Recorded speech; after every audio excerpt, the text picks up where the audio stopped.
Hello, welcome back to my channel. I believe you are doing great. It's your girl Miss Ruth, and in today's video I'm going to be making some blended noni juice.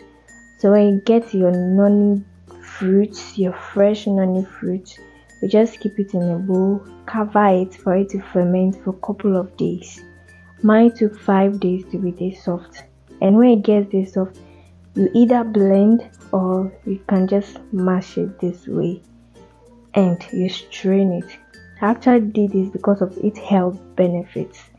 Some of the health benefits are it may boost immunity, it may improve skin health, it may improve brain health, it may promote heart health, and it may also fight inflammation, just to mention a few.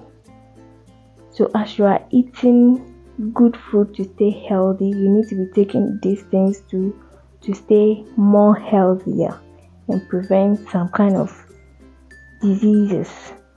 Yes, so if you are new on this channel, you are most welcome. I really appreciate you. Don't forget to subscribe.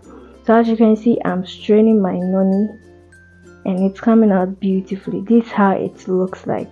So I'll just go ahead and transfer it in a bottle, which I'll be refrigerating it. That is how it's to be preserved. You can't keep it out because it will keep fermenting and you can't take it anymore.